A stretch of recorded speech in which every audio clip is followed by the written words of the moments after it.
manera quizás generalizado, porque es importante que todos sepamos o conozcamos, tratemos de interpretar los factores, las formas de cómo estas, digamos, formas de analizar los estados financieros inciden ya en la determinación de los índices al final. Porque al final, al final,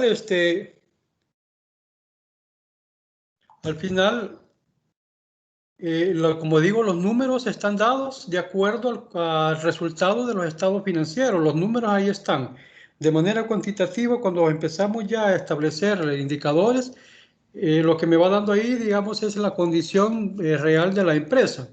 Pero si esa condición real nosotros no la hemos analizado, digamos, en los términos de evaluación real, ¿verdad? Como debe de ser, tomando en cuenta todos los criterios que pudieran darse para un verdadero análisis. O sea, no es solo el hecho de que el contador termine los estados financieros y se depositen ya en el CNR, porque hasta ahí llega digamos, su participación en la elaboración de los estados financieros, sino que viene el gerente financiero que puede ser un contador, puede ser un administrador con maestría en finanzas y empieza a depurar y a tratar de sacarle información a esos mismos estados financieros. Por supuesto que depende de los datos que el contador le pase.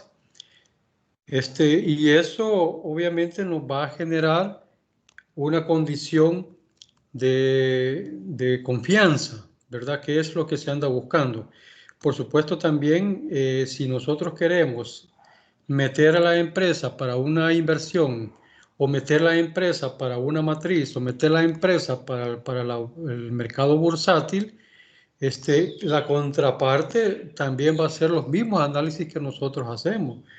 Lo que para nosotros puede indicar, porque no hice mayor análisis, que la empresa está con utilidades y con liquidez y con menor endeudamiento, para la otra contraparte o la otra institución que tiene interés en nuestra empresa, hace los análisis y dice, mire, tu empresa no está bien, ¿verdad? Porque no consideró, por ejemplo, la inflación en la expresión de los estados financieros. Ya un estado financiero como tal, para este tipo de análisis ya requiere un mayor análisis. Y eso es un poco lo que vamos o lo que estoy tratando de explicar en esta segundo parcial, ¿verdad? Que es la mayoría teoría, y luego entramos ya a los ejercicios propiamente. Ahí sí nos vamos a dar gusto haciendo operaciones matemáticas y estadísticas. Pero bien, comenzamos con la primera temática de este día, que es la evaluación de las partidas. Y no es más que la determinación de un importe de un bien tangible e intangible con el efecto de expresar el importe real del mismo, tomando en cuenta todos los factores y variables que intervienen en ese momento.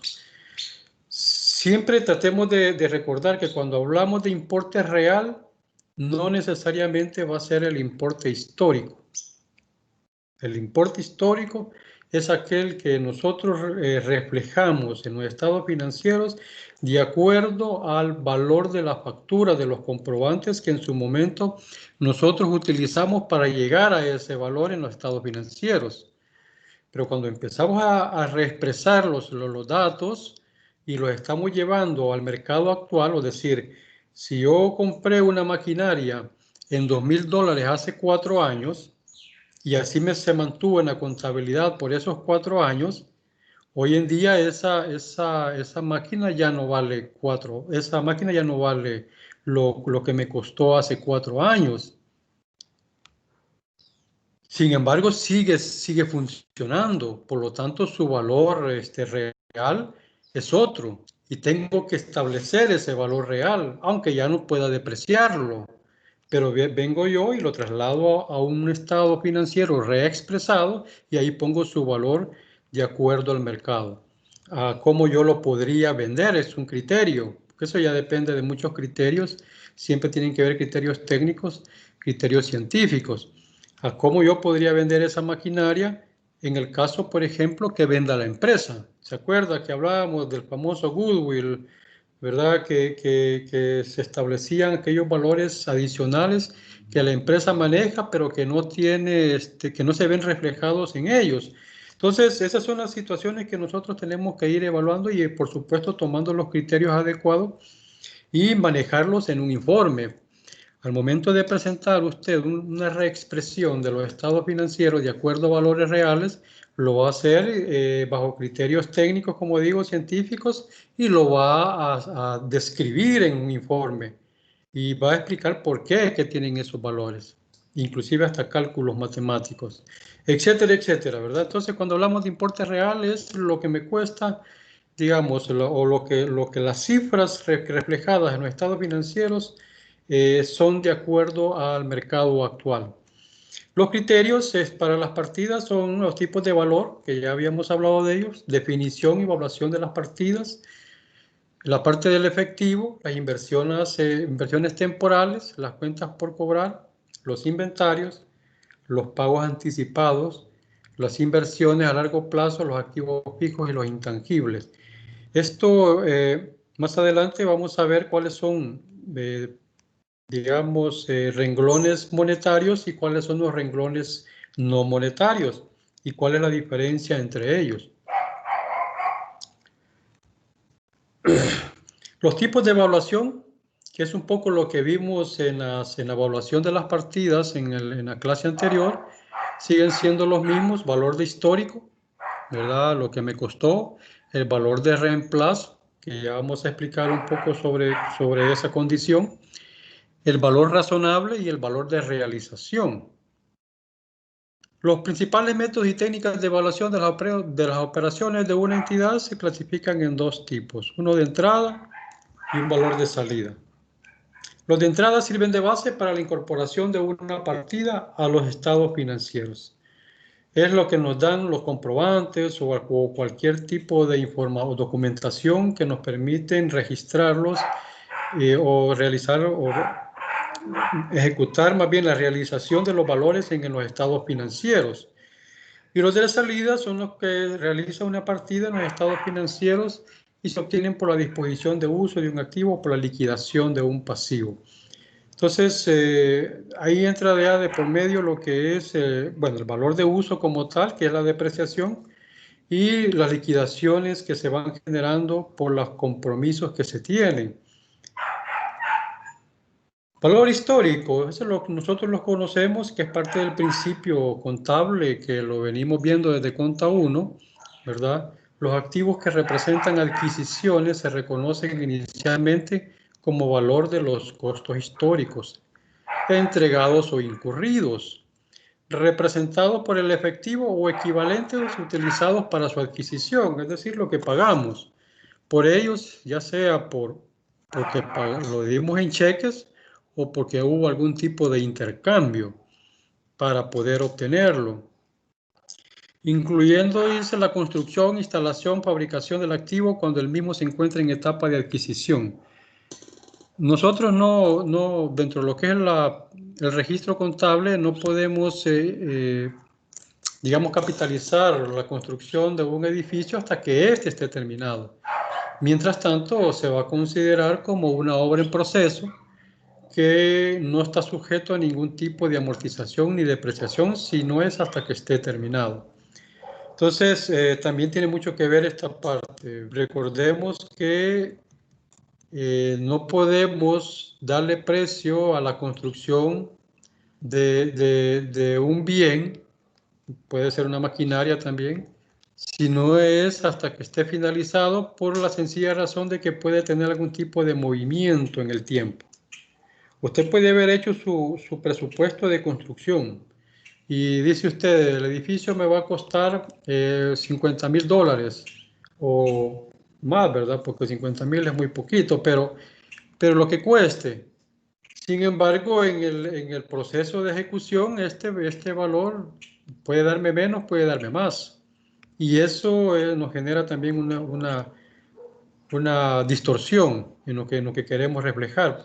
Por eso que mejor se maneja como una cuenta transitoria, una cuenta del activo que se maneja como obras en proceso, así dentro del catálogo contable. Entonces hay que tener, digamos, control sobre eso, hay que crear una cuenta para eso.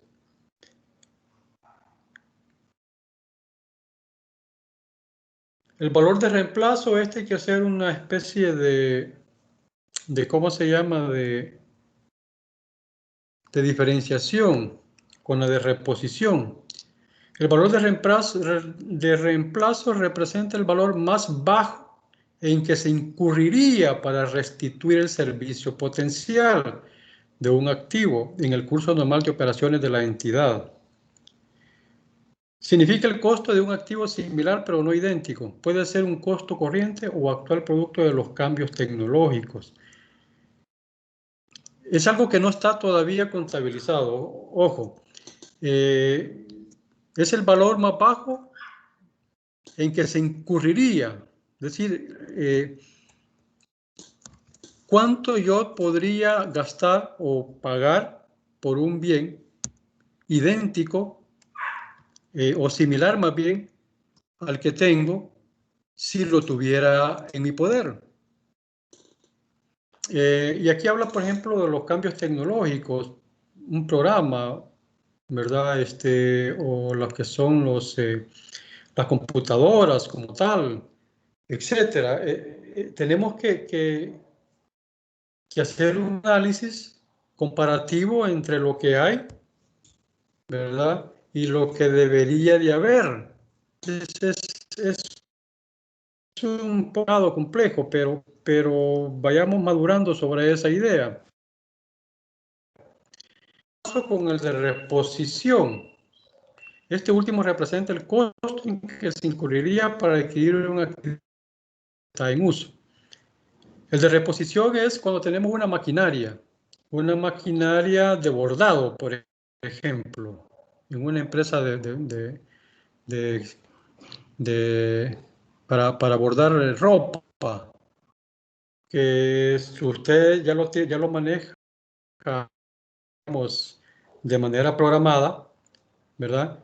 Pero resulta que podemos reemplazarla con una de mayor capacidad. Pero ¿cuál es ese valor digamos, de ese de mayor capacidad para ya sea para reponerla, porque a lo mejor ya se me arruinó, o para restituirla si esta necesita mejorar la producción?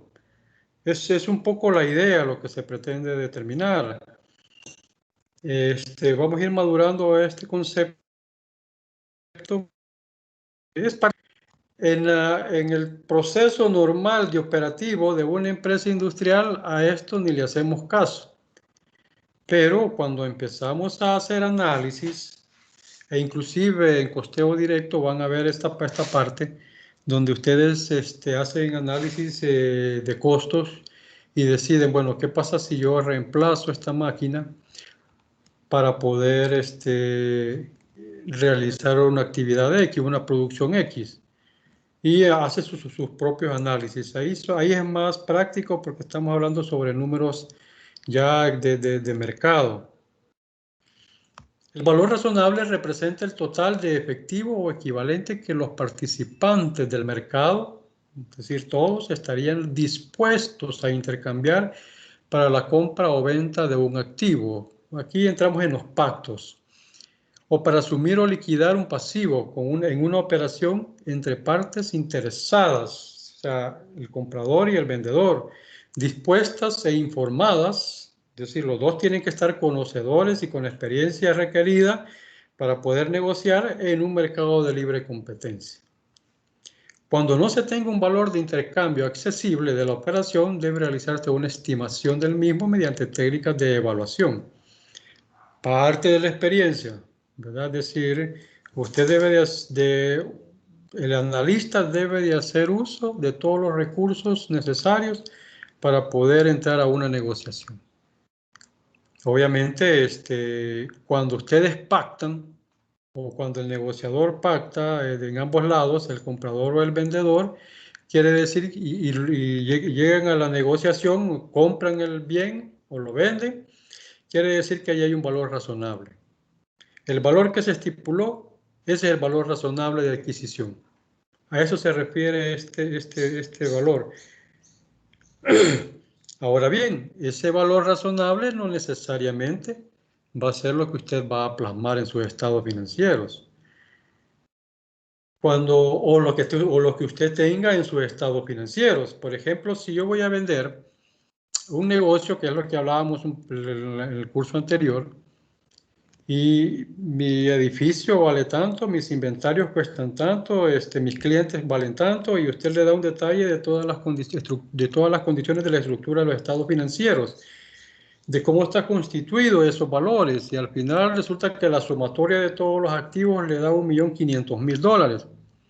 Pero acuérdese que usted le vendió también los clientes, le vendió, digamos, la ubicación, le vendió, digamos, la marca de lo que usted representaba en ese negocio. Ese famoso goodwill que mencionábamos, ¿verdad? O el derecho de llave, también va incluido en la negociación, que no es lo mismo que está en los estados financieros, pero si le sumamos ese goodwill, pues nos suma el valor razonable. Por eso hay que diferenciar. Valor razonable es lo que pactaron dos partes, pero el valor histórico o contable es lo que me aparecen en los estados financieros. Y no necesariamente pueden ser iguales. ¿Pueden ser iguales? Sí. Si no se consideraron todas esas variables que yo le menciono de valor, ¿verdad? Valor marginal, si usted quiere llamarlo. Entonces, es ir un poco como afianzando los conceptos. Algunos inventarios pasivos financieros, instrumentos financieros, como los activos financieros como tal, metales preciosos, monedas extranjeras, cuentas por cobrar, activos fijos adquiridos en una combinación de negocios son reconocidos al momento de la adquisición. Es decir, tienen un valor mayor de lo que realmente está reflejado en los estados financieros.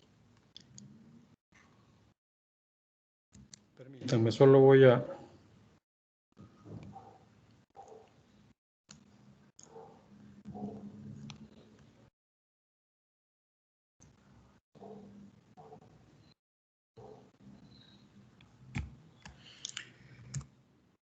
Valor de realización. Si no se ve la presentación, me avisan, por favor. Valor de realización es el monto que se recibe en efectivo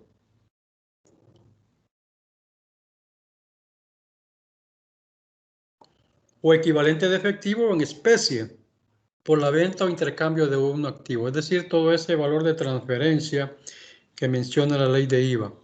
Cuando al valor de realización se le disminuyen los costos de disposición, costos directos que se derivan de la venta o intercambio de un activo, sin considerar los costos de financiamiento e impuestos, se le conoce como valor neto de realización. Obviamente usted va a considerar todos los valores, ¿verdad? El derecho, los impuestos.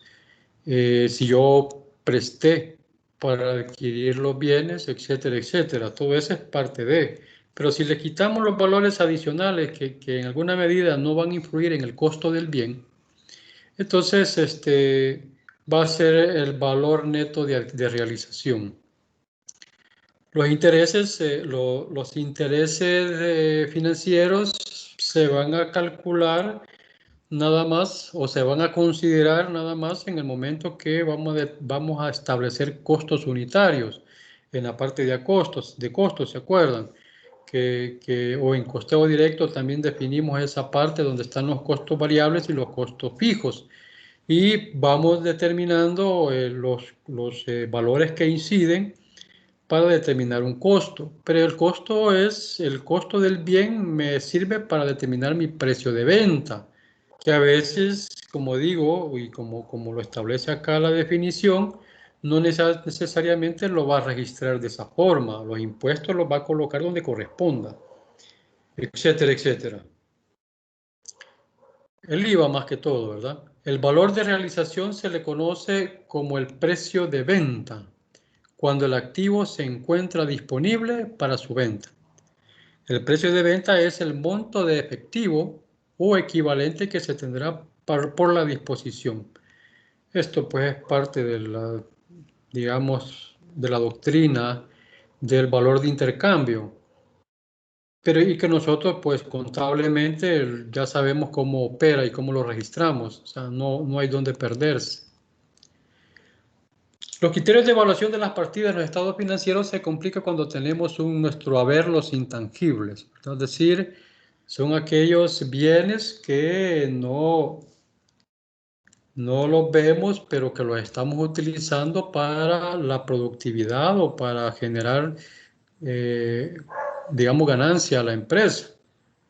Ya los conocemos y sabemos más o menos cuáles son. Se entienden por ellos los activos que no son materiales. Aquí yo dejo la definición porque está determinado dentro de la temática y para que estemos refrescando en cuanto al concepto. No son materiales identificables, no tienen sustancia física, las más patentes, ¿verdad? Las marcas, las franquicias, propiedades literarias, concesiones, licencias, el crédito mercantil o el goodwill que yo les mencionaba, costo de desarrollo de nuevos productos o fórmulas o procesos secretos, entre otros.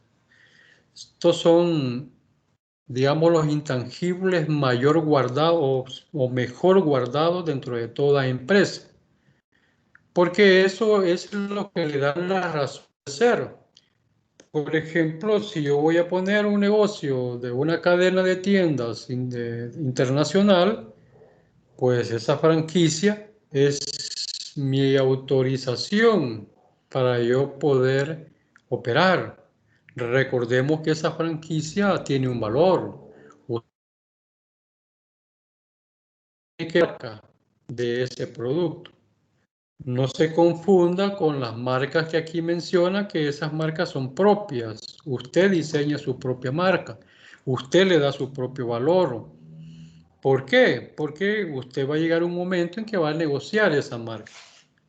Y por supuesto que debe de estar determinadas dentro de lo que es la contabilidad. O sea, no puede manejarlo separadamente por muchas razones.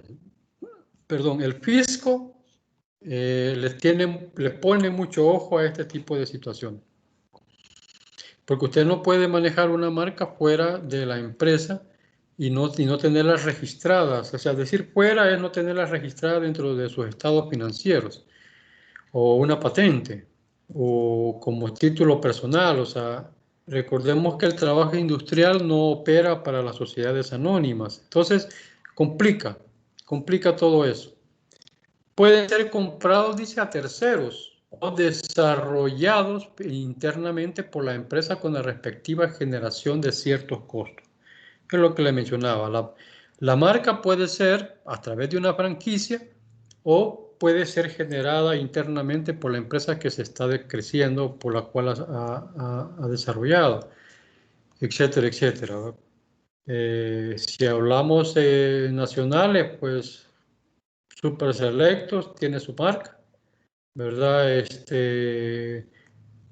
¿Cuál podría ser? Las granjas avícolas, el sello de oro, pues tiene su marca. Es decir, ya nos ubicamos en cuanto a eso. Y nadie más puede utilizar ni de manera parecida. Yo les comentaba en Conta 1 o 2, cuando surgió el pollo campestre hoy en día, ¿no? Que le quiso poner pollo pampero. Y el pollo campero, por supuesto, protestó porque no pueden haber similitudes de nombres registrados. Y por lo tanto, pues eso no es legal. Y de ahí cambió su nombre a pollo campestre. Entonces, es importante tener todos esos criterios. Se integran a este rubro, o sea, de los intangibles, todas las erogaciones que se espera producirá en el futuro ingresos durante un año o más, por lo que se aplicarán a resultados durante el periodo que produzcan beneficios a la entidad. Hay que tener cuidado con la estimación, con este tipo de evaluación, porque si lo vamos a hacer, hay que estar seguros de que lo que se va a calcular no vaya a variar, no va a decir, no vamos a determinar que es exacto lo que yo he calculado en el futuro, sino que lo hagamos de manera correcta. Si hay una variación que sea mínima, y recordemos que al final tenemos que ajustar esos valores. Para que un activo se considere intangible, debe reunir los tres elementos siguientes. Se debe de identificar una patente, una marca, ya sabemos, ¿verdad?, cuál es. Produce beneficios económicos a futuro, obvio, ¿verdad? Un programa de computación también está incluido dentro de estos intangibles y de haber control sobre dichos beneficios. Entonces, es importante que tenga, digamos, al menos estos tres elementos. Usted podría agregar otros que le podían dar características propias a los activos intangibles. Aquí faltaría poner que esté registrado, ¿verdad? En el, ¿cómo se llama? En el registro de la propiedad del CNR. Ya son características técnicas, pero hay que también identificarlo, porque si usted no lo registra, pierde ese concepto dentro de su empresa porque otro le mandó el mandado. En conclusión, es necesario tener bien definidos y comprendidos los criterios de evaluación de la partida del balance. Esto como parte primordial de un estricto control contable para destacar de manera óptima la información financiera generada por la organización, así como identificar los diferentes tipos de valor que generalmente se usan, como el valor histórico, el valor de reemplazo, razonable y de realización. Entonces,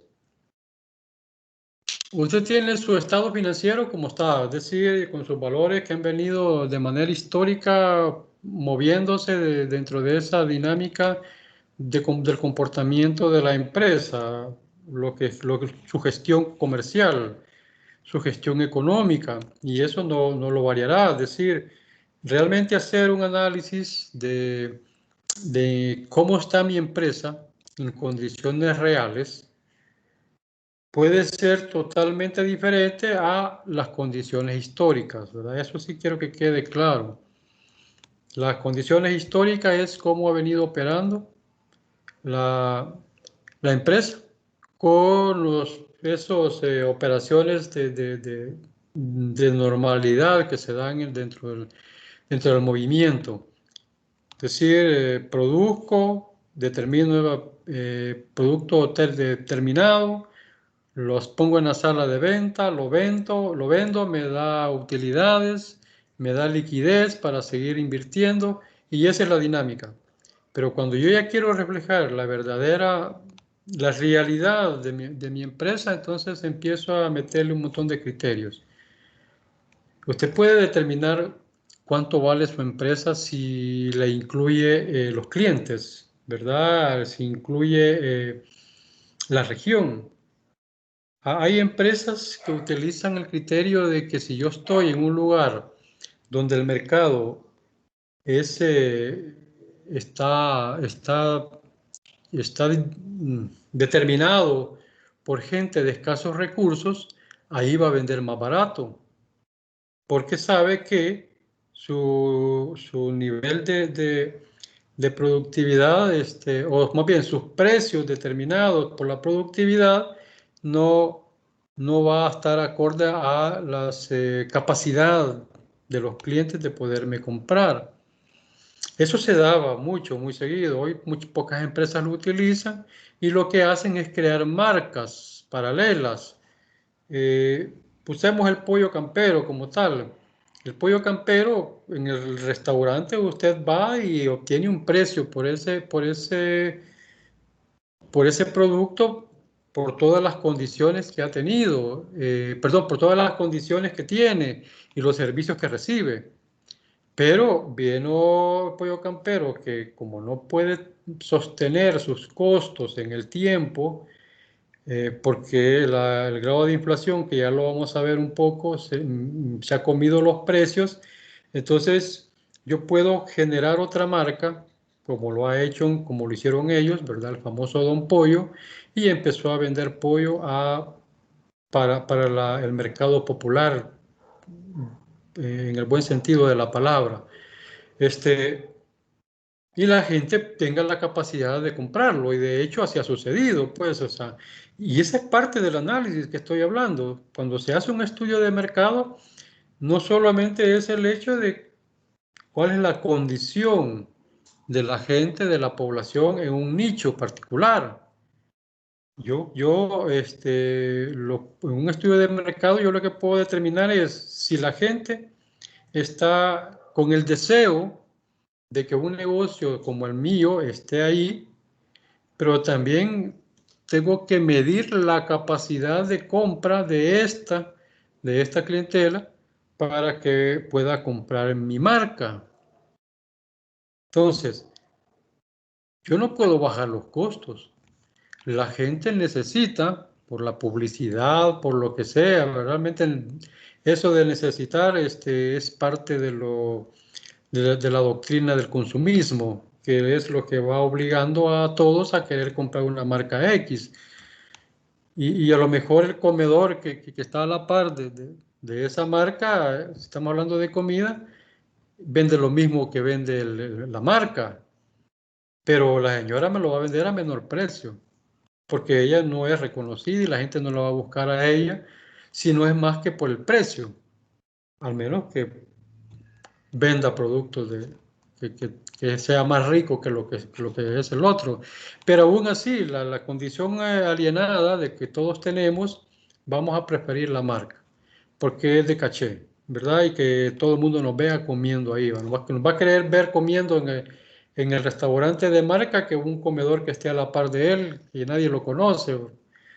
Van a decir que somos acabados, aunque lo seamos, pero ni modo, o sea, lo digo, la doctrina del consumismo nos lleva a esa condición y eso es lo que se analiza. Entonces, eso es a lo que yo quiero llevarnos cuando queremos determinar los factores que inciden en la determinación de la preferencia y en la determinación de la oferta. Recordemos que las entidades que poseen bienes, deudas y patrimonio, entre otros rubros que en términos contables se identifican como activo, pasivo y capital contable, significando el activo por lo que ya conocemos, los recursos, el pasivo, las deudas o las fuentes externas, y el capital, que es el valor residual de ambos, pero que en términos, digamos, peyorativos es lo que han aportado, es el aporte de los dueños. Que eso ya lo conocemos, ¿verdad? Eso lo venimos manejando cuando hemos estado viendo contabilidades.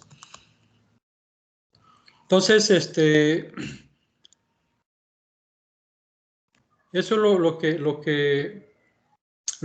las condiciones que debemos estar determinando, o más bien, que tenemos que estar estudiando para poder llegar a tener un criterio de evaluación. Pero dentro de esos criterios van a haber factores.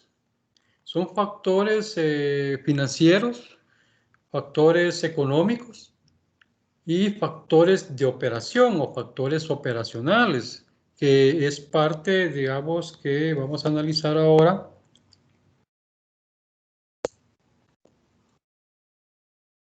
Porque nos va a permitir un poco más va a permitir crear un poco más de criterio. Hablar de factor como tal, la palabra factor, es mencionar el elemento, circunstancia, influencia que contribuye a producir un resultado. El factor es lo que incide, ¿verdad?, a obtenerlo. ¿Qué factores vamos a utilizar para poder llegar a lo que queremos obtener? Estrategias, por ejemplo. Determinar la misión, etcétera, todo aquello que nos lleva a cumplimiento. Hablar de operación en términos generales se entiende como la concreción de algo. En el ámbito de comercio, una operación constituye una negociación. o bien permite nombrar el contrato sobre valores o mercancías, etcétera, etcétera. Entonces, el término operacional, porque aquí estamos tratando de llegar al término factor operacional. El término operacional fue adoptado, bueno, por Brickman, ¿verdad? Y las características descritas de este modo deben ser suficientes accesibles, de modo que personas diferentes del definidor pueden medirlas y probarlas independientemente. La mayor definición operacional es un proceso para identificar un objeto distinguiéndolo de su entorno, formado por la experiencia empírica. La parte de operacional, ¿verdad? Es parte del proceso, es un proceso. Cuando hablamos de operación, estamos hablando precisamente de eso, determinar el proceso para llegar a un fin, para obtener lo que queremos, para crear, digamos, un desarrollo de actividades que nos lleven a la meta que nos hemos planteado. Entonces, son palabras que las debemos de seguir manejando porque las vamos a seguir ocupando, no solo en materias como esta, sino que en su profesionalismo, en su carrera profesional, y que debe utilizarlas como corresponde. Por lo tanto, hablar de factor operacional es el proceso en sinergia, la interacción de un sinnúmero de factores que afectan tanto la calidad como la alta o baja productividad o eficiencia en la aplicación de la misma. Entonces, cuando ya nos vamos metiendo a la parte operativa, que es la actividad misma de donde interviene el ser humano, me lleva a otro concepto, que es el factor operacional de riesgo. Y ese factor operacional de riesgo es el riesgo inherente por el simple hecho de ser humanos. Ya lo vamos a ver. Hablar de factor operacional es un proceso en sinergia, ¿verdad? Y para su mejor comprensión, hablemos de procesos de negocios, que es, digamos, una forma también de verlo o de diferenciarlo más bien. Un proceso de negocio es un conjunto de tareas relacionadas lógicamente, llevadas a cabo para lograr un resultado de negocio definitivo, lo que hablábamos de, digamos, la parte de la negociación o el de realización, ¿verdad? El valor de realización. Cada proceso de negocios tiene sus entradas, funciones y salidas. Vamos a ver un esquema que he traído por ahí. Las entradas son requisitos que deben tenerse antes de que una función pueda ser aplicada. Cuando una función es aplicada a las entradas de un método, tendremos ciertas salidas resultantes. Los procesos operacionales son un conjunto de actividades enfocadas en áreas específicas de la organización cuyo principal objetivo es identificar los pasos esenciales de un proceso. Entonces, cuando estamos en el negocio, debemos de entender qué es lo que estamos negociando, por qué lo estamos negociando, para qué lo estamos negociando y cuál es el resultado óptimo a obtener. Y tienen que estar claro todas las incidencias que se dan.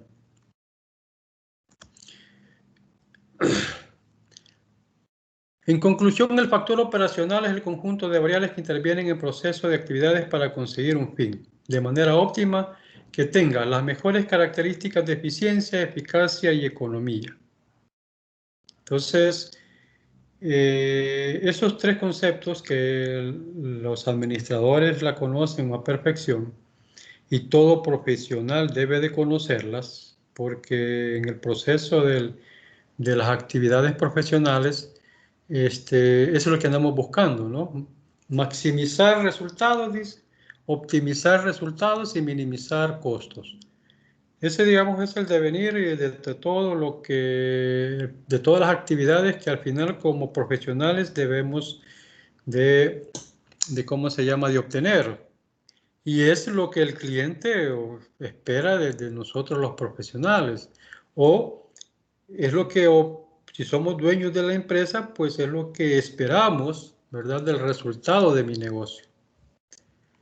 Para ello, repito, y lo hablamos la clase anterior, los perfiles de quienes van a intervenir en ese proceso, pues tienen que ser los adecuados.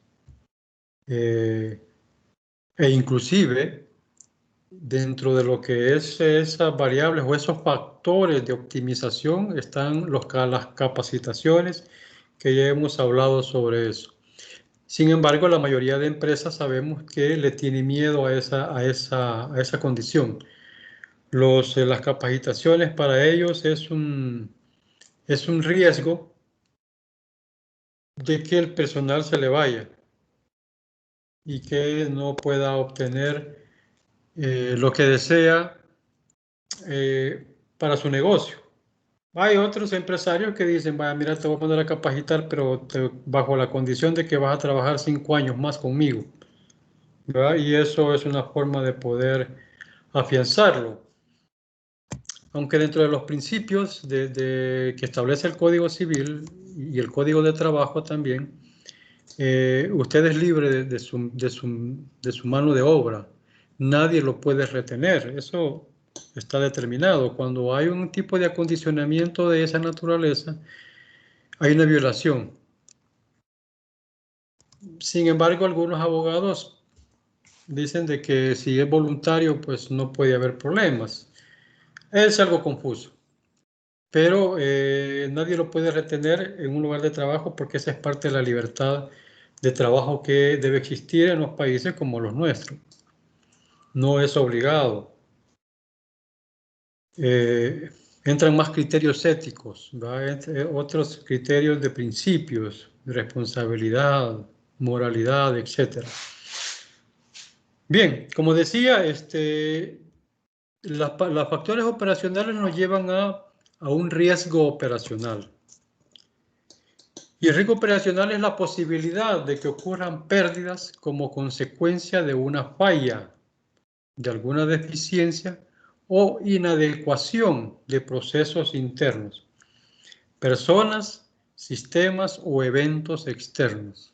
Es decir, la inadecuación de procesos internos de personas, inclusive por sistemas o eventos. El riesgo es inherente, o sea, no puede evitarlo, lo puede minimizar.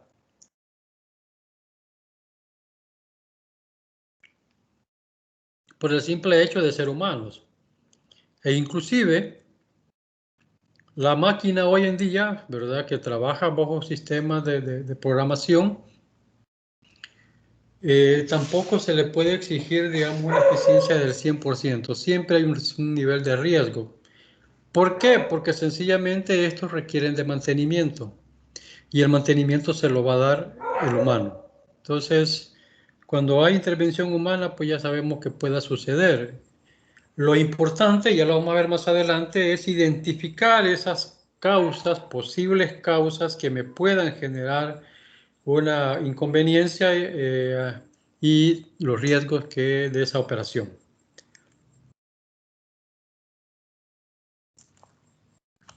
Incluye, dice, el riesgo legal, que es aquel que se produce por alguna falencia en los contratos. Una falencia intencionada o no intencionada en los contratos firmados por la institución y las sanciones o indemnizaciones que resulten de daños a terceros, que es otra también situación que se genera.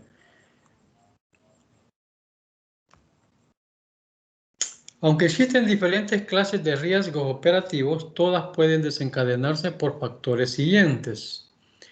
Uno de los factores de riesgo operacional son las actividades desempeñadas por las personas, ya sea por la competencia, conducta ética o atribuciones que tenga un funcionario. Digo, cuando ya intervenimos los seres humanos en alguna actividad, por el simple hecho de ser humano, pues ahí estamos con esa posibilidad de riesgos inherentes. ¿Qué puede evitar el riesgo mismo? Los controles, que ya hemos hablado de ellos. A mayor control, menor riesgo de que ocurra una desgracia. Cuando un empleado tiene acceso a transacciones que no son de su competencia, puede llegar a cambiar información sensible o tener a su disposición datos confidenciales de los clientes o de las compañías, lo que puede resultar en fraudes, robos, sabotajes, etc. Debemos de tener, digamos, la confianza de asignación de responsabilidades. Si usted maneja un producto químico y lo hace a través de fórmulas, usted como dueño no se va a ir a hacer la fórmula. Bueno, al menos que su grado de desconfianza es tal que no lo va a permitir. Pero va a llegar un momento en que usted no va a tener esa capacidad. Y recuerde que trabajar con productos químicos es parte de mínimas de riesgo de que pueda infectarse de cualquier condición por el efecto del uso de químicos que una vez no le va a hacer daño, pero ya una continuidad sí le va a hacer daño y le puede afectar en su organismo. Entonces, no puede hacerlo todo el tiempo, tiene que ir delegando y se lo puede ir asignando e inclusive la persona que le ha asignado esa responsabilidad tiene que estarla cambiando por la misma situación. Le está generando una condición de riesgo. Es interesante e importante manejar ese tipo de factores que puedan estar incidiendo. Otro de los factores de riesgo son las actividades desempeñadas por las personas, ya sea por la competencia, conducta, bueno, eso ya lo habíamos hablado.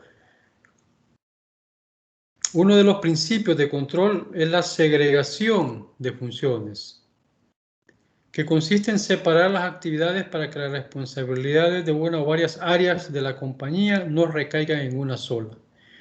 De ese modo, ningún funcionario debe gestionar todas las etapas de una transacción. Primero, una sola persona no debe de hacer las operaciones. Segundo, debe de separarse las actividades para que sean desempeñadas por diferentes personas. La persona que emite los cheques no va a ser la misma que paga. La persona que hace la venta no va a ser la misma que cobra. Entonces, esa separación, ¿verdad? Y inclusive la persona que cobra y que vende, que son diferentes, no va a ser la misma que va a despachar el producto, ¿ya? Porque se pueden dar fraudes de esa naturaleza. Y eso es lo que hay que evitar. Los sistemas, la infraestructura, la disponibilidad de almacenamiento y el procesamiento de la red de una empresa son factores de riesgo operacional. Ese es digamos, riesgo. Los sistemas, la infraestructura, la disponibilidad de almacenamiento y el procesamiento de la red de una empresa. ¿Por qué los sistemas? Porque sencillamente no están adecuados al crecimiento. Cuando ustedes diseñan un sistema de cualquier naturaleza de información, de operación financiero, lo hacen de acuerdo a las condiciones actuales. Pero la empresa ha crecido tanto que eso ya no funciona y le empieza a generar algún tipo de riesgo. Porque hay fugas, porque hay, digamos, despilfarros, en el caso de la producción industrial, y eso hay que estarlo actualizando. Si no lo hace, llegamos a esto. En ese sentido, si un usuario accede a sistemas de información, aquí específicamente, que son sensibles para la compañía, o cuenta con acceso a usuarios o a contraseñas que no son de su responsabilidad, puede aumentar el riesgo de pérdida de confidencialidad o exponer los datos o modificaciones no autorizadas, etcétera, etcétera. Estos son ejemplos que podríamos ir retomando. Los flujos son las etapas de desarrollo de productos o servicios, así como el registro interno de clientes o las transacciones que no han sido ingresadas, de forma correcta en el sistema pueden originar posibles riesgos operativos. Esta es otra forma de poder analizarlo. En esta misma categoría, los factores de riesgo operacional entran aquellas transacciones que han sido registradas de forma incompleta, con información imprecisa o fuera del periodo contable correspondiente. Cuando se utiliza un formato incorrecto para ingresar los datos o se registran sin contrastar con los datos existentes, se pueden afectar de forma grave los registros contables. Los programadores dicen, dígame qué es lo que exactamente usted necesita para que yo diseñe un programa, porque de eso va a depender los resultados. Y si el funcionamiento del sistema está bien, ya lo probamos, le hicimos, le metimos toda la información posible, correcta y errada, para ver cuál es el resultado y el informe me va a generar ese resultado que yo deseo. Es decir, todos los datos correctos, los incorrectos, los, qué sé yo, voluntarios e involuntarios, todo lo que yo quiero obtener. Pero le va a decir el programador, si usted no le mete la información correcta, los datos o las fuentes de información correcta, obviamente va a tener resultados incorrectos. Ya probamos que el funcionamiento con la información correcta, los resultados son los que deseamos. Pero si usted le mete información incorrecta, que esa es parte ya de la intervención humana siempre, entonces obviamente voy a tener resultados que no son los correctos. Y eso es las consideraciones que hay que manejar. Una buena práctica para gestionar los factores de riesgo operacionales y mitigar su impacto es a través del diseño y la implementación de indicadores de riesgo. Aquí ya estamos entrando un poco, digamos, en el análisis financiero. Aquí dice que haga clic. Yo esta guía la tienen puesta ya en el aula. Lo bajé de una hoja que está en la bibliografía, que también la pueden bajar de ahí para que ustedes puedan, bueno, de hecho de ahí saqué alguna información. Lo que no saqué, lo que no he puesto aquí son esos ejemplos de indicadores que sí está puesto en el aula y ustedes la pueden bajar. Ya se lo voy a enseñar acá en la presentación. Un indicador de riesgo es una herramienta fundamental que se emplea para monitorear y mitigar los impactos de posibles amenazas. En auditoría conocemos lo que se llama la matriz de riesgos y la determinamos, la clasificamos más bien con colores, el rojo, amarillo, anaranjado, verde, anaranjado, verde, etcétera, para decir en qué grado de riesgo estamos en una actividad X y el grado de atención que debemos de ponerle para que podamos atenderlo anticipadamente y que el efecto no sea tan negativo. Repito, puede ser de que el efecto se dé, ¿verdad? El riesgo se da, pero no en la magnitud que pudo haberse dado si no tomamos las medidas correctas. Las razones principales para usar indicadores de riesgo se destacan su dinamismo y utilidad en procesos de benchmarking. Además, los indicadores ayudan a identificar las tendencias de riesgos antes de que sucedan. Aquí puse lo que es el concepto de benchmarking. Los administradores ya manejan, por lo menos han visto o lo van a ver en mercadeo, el concepto, ¿va? Que es un proceso, dice, continuo, por el cual se toman como referencia los productos, servicios o procesos de trabajo de las empresas líderes para compararlos con los de su propia empresa y realizar mejoras.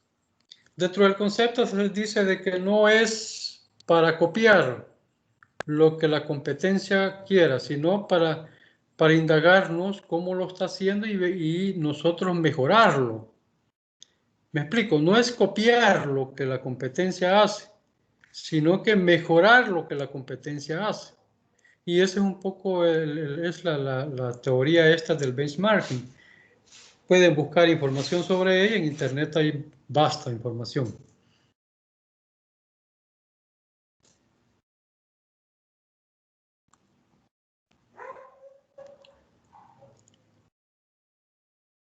Los indicadores de riesgo pueden facilitar la planeación presupuestal, por supuesto, ¿verdad? Es decir, elaboramos un presupuesto, tenemos que averiguar o determinar la posibilidad de que ese presupuesto se ejecute al 100%. Si usted toma las consideraciones, todas las consideraciones, por ejemplo, el grado de inflación, la competencia, los conflictos sociales, las situaciones políticas como las que vivimos ahorita, la parte de la pandemia, que eso pues nadie lo midió, pero cuando comenzó pudo haberse hecho una primera medición de impacto, que es un poco lo que nos corresponde determinar, ¿verdad? Es decir, si nosotros tenemos la economía cerrada, ¿qué va a pasar? El presupuesto se va a ejecutar como tal. O sea, me estoy refiriendo a la pandemia misma. Si el efecto de la pandemia me va a, digamos, a mermar la ejecución del presupuesto. Es decir, los resultados esperados ya no van a ser lo que yo establecí ahí. O me lo va a mejorar. Repito lo que dije en la clase anterior. Si estoy hablando de una empresa, de una droguería, pues a lo mejor los resultados van a ser superiores a lo que yo he planificado. Y eso pues también me obliga, no dejarlo, me obliga a reexpresar mi presupuesto. Aquí estaba hablando del presupuesto. Y saber nuevamente en qué situación voy a terminar. Para este tipo de empresas, pues obviamente les fue bastante bien. Pero otro tipo de empresas como, por ejemplo, los comerciales, los restaurantes, que todavía algunos están cerrados o no están abiertos al 100%, bueno, otros están cerrados, ya definitivamente cerraron, pues obviamente ya no pueden seguir con lo que tienen, etcétera. Las características de los indicadores de riesgos, uno es ser cuantificado, ¿verdad? Como un monto o porcentaje, o que tenga valores que muestren una evolución en el tiempo. Deben ser fáciles de entender por el equipo. Cada miembro que trabaja en el proyecto debe conocerlos para que se disminuyan las posibilidades de interpretaciones erróneas. Ahí viene la interpretación. El análisis ya lo hizo. Ya le dio el número, ya le dio el dato, ya fue cuantificado. Pero viene la interpretación. Y debe ser efectivo o preciso. Eso significa que debe ser aplicable a riesgos específicos o a controles que sean deficientes. Por eso la matriz de riesgo. La matriz de riesgo le da esa posibilidad de mejora de un proceso que se viene manejando en las condiciones como tal y que va a tener un resultado nefasto, un resultado que no va a ser el adecuado, etcétera, etcétera. Entonces, hay que manejar o tener en mente estas características para que el riesgo sea medible en mejor condición. Para que sea medible en las condiciones que nosotros podamos mitigarla. Si no lo identificamos, pues a lo mejor no vamos a poder medir el riesgo, pero el resultado va a ser bastante negativo. Es parte del trabajo que se debe de hacer. Aquí tenemos un esquema, ¿verdad?, de cómo se diseñan los indicadores. Tenemos el evento, la causa, es decir, qué me va a producir ese riesgo, que es la misma operación que estamos realizando, el proceso que estamos ejecutando y que por el simple hecho de ejecutarla ya hay un concepto de riesgo ahí de por medio. Cuando vamos en la parte de la ejecución, también podemos medirlo, podemos determinar si vamos en el camino adecuado. El rendimiento, por ejemplo. Nosotros decimos que el rendimiento constante de la empresa debe de ser del 25%, por poner un valor. Perdón. Y en la parte del proceso, es decir, en junio o trimestralmente, ¿verdad? Marzo, junio, septiembre, diciembre, podemos medir. En diciembre obviamente se va a medir todo el año, pero en los trimestres anteriores podemos ir midiendo si estamos en el camino adecuado. Con desviaciones, sí, pero no nos va a afectar el resultado. Hasta que se dé el evento del riesgo. El evento del riesgo es el resultado mismo. Resulta que al final, pues, por la forma como veníamos trabajando, nos generó una utilidad, una rentabilidad menor del 5%. Ahora, ¿cómo pudimos evitarlo? La matriz o un instrumento de control. En el esquema, aquí está una explicación del esquema, ¿verdad? Podemos ver que se inicia una causa raíz. Se llega a un evento intermedio que podría considerarse como un indicador clave de riesgo. Todo esto funciona como una cadena de eventos que tiene como objetivo llegar al principio, es decir, al evento como tal. Este análisis puede ser usado por los gestores de riesgo con el fin de monitorear y proponer tácticas de mitigación. Este es el inicio para disminuir los impactos de un riesgo. Al hablar de tácticas, que no es lo mismo de estrategias, ojo, no que la táctica es una acción inmediata dentro de una estrategia determinada. La estrategia puede ser para un año, pero la táctica va a ser para el hoy, para este momento. ¿Qué tengo que hacer para cambiar ese indicador? ¿Lo tengo que hacer o no lo tengo que hacer? ¿O está en condiciones normales? Dentro de los rangos de máximos y mínimos.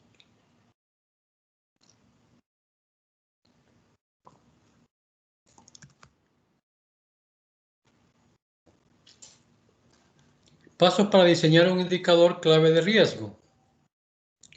Primero, identificar el indicador, que es lo más importante. Hay que seleccionarlos, ¿verdad?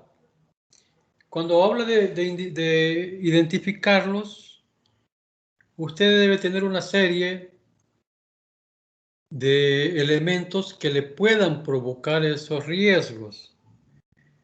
Por ejemplo, estamos en caja. ¿Cuáles son las posibilidades de ocurrencia de un evento que me lleve a un riesgo? Que emite una factura inadecuada? Es un evento. El otro evento es que cobre inadecuado. El otro evento es que dé un vuelto inadecuado. Y así podemos ir analizando, porque el análisis más bien la determinación dentro de una matriz me permite establecer todos esos eventos que ocurren en una actividad misma. Y estos elementos que yo les he mencionado me llevan a la identificación de los posibles riesgos. Usted de la gama que pueda tener, ¿verdad? En un puesto de cobranza o en un puesto de caja, pongámoslo así, hay que seleccionar cuál es esa gama de eventos que me voy a ver obligados a aplicar indicadores o a obtener indicadores, voy a seleccionar. Escoja aquellos que cumplan con las condiciones mencionadas anteriormente, medibles, comparables y efectivos, que se puedan realizar.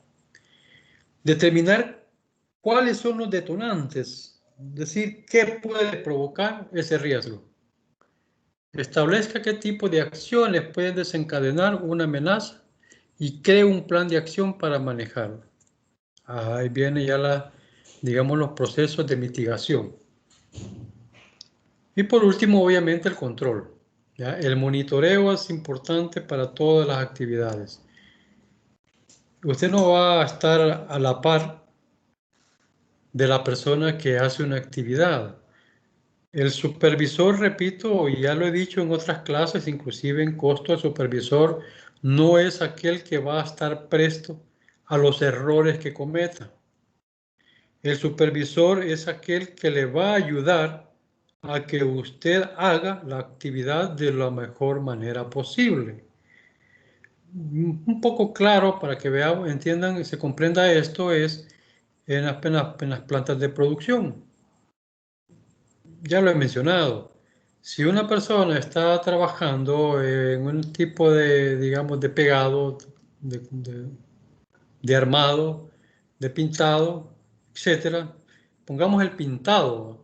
Resulta de que es una producción en serie y va pasando todo ¿cómo se llama? El material que hay que pintarlo y el supervisor tiene que estar presto para que antes de que utilice el último cubo de pintura, si se quiere llamar así, si quiere usar ese concepto, el supervisor ya tiene que estar trabajando para ponerle ahí la pintura que necesita y terminar el proceso. Es de apoyo, es para que se ejecute el trabajo. Porque ¿qué es lo que va a pasar si no se utiliza eso? Claro, el que está pintando se da cuenta que ya no tiene pintura y ¡pum! Apaga la máquina y solucionó el problema.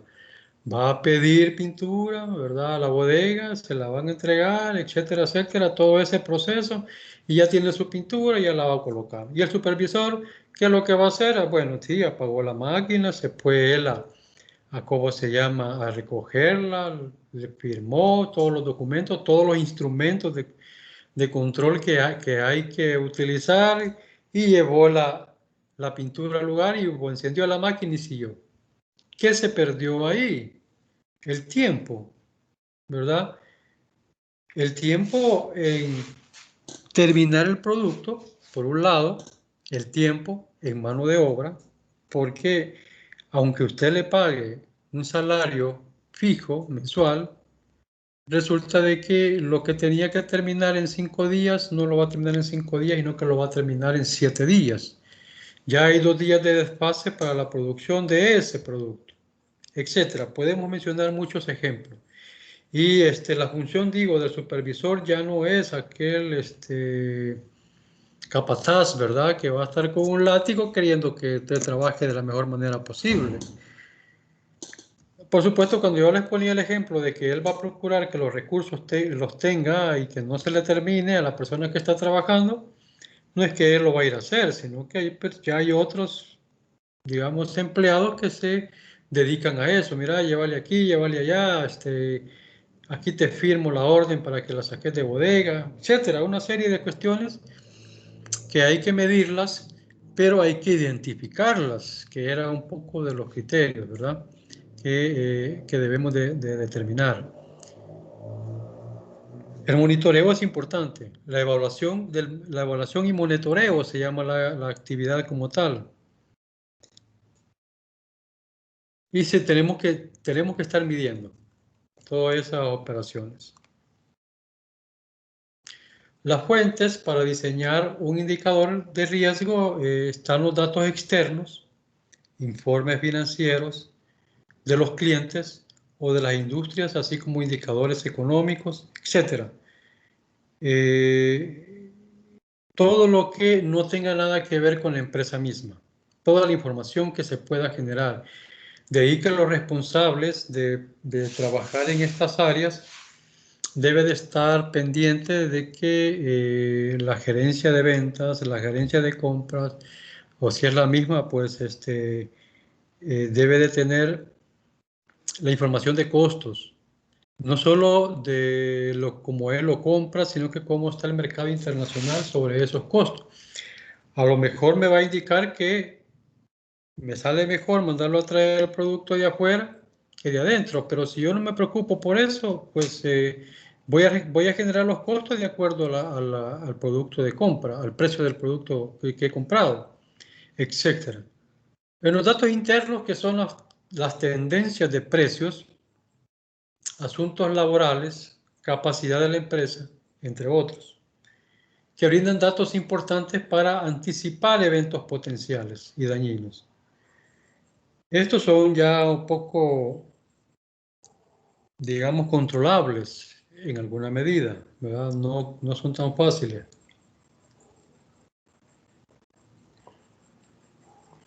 Aunque las fuentes de información internas pueden tener un nivel más bajo de dificultad, a la hora de ser conseguidas, las más significativas normalmente provienen de las externas. Quiero ver si puedo enseñarles estos indicadores. Como digo, no estamos hablando de fórmulas, sino que de eventos.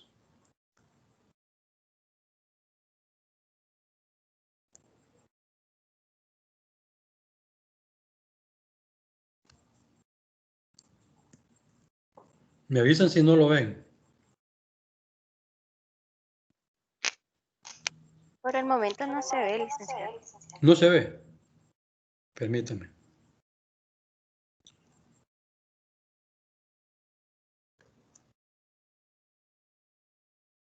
Este es el documento, pero no me da salida, espérenme.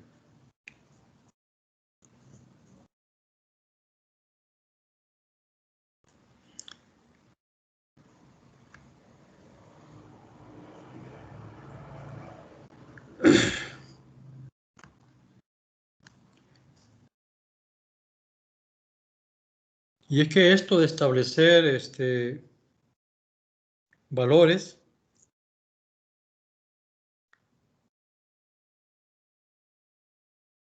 lo miran ahora, perdón.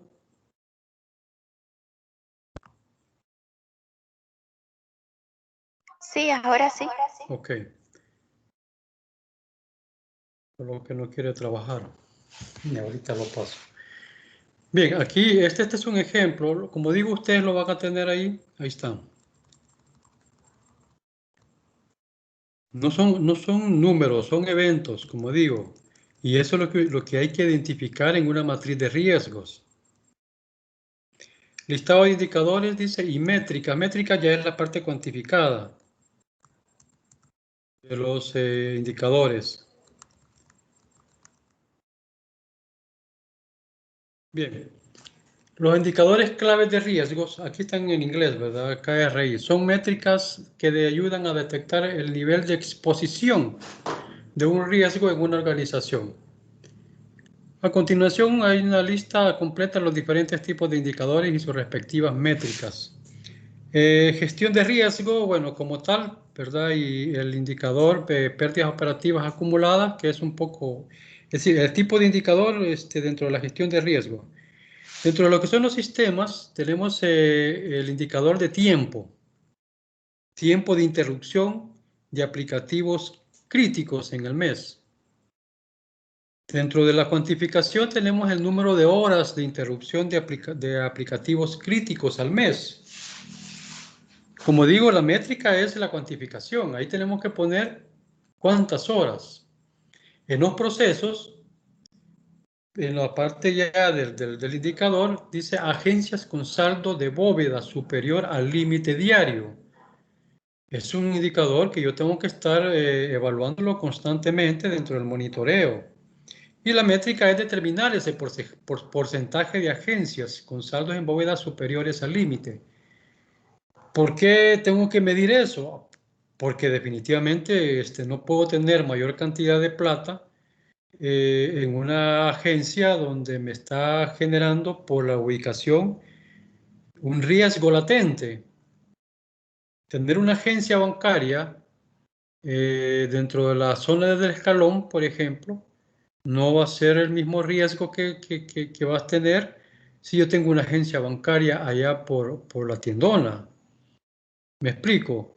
O sea, y no es menospreciar, digamos, la condición de la población de esa zona, sino que por la experiencia dice, ¿verdad?, que en ese lugar está la mayor cantidad de fulanos que están desempleados, que tienen necesidades y que la subsistencia para ellos es el robo.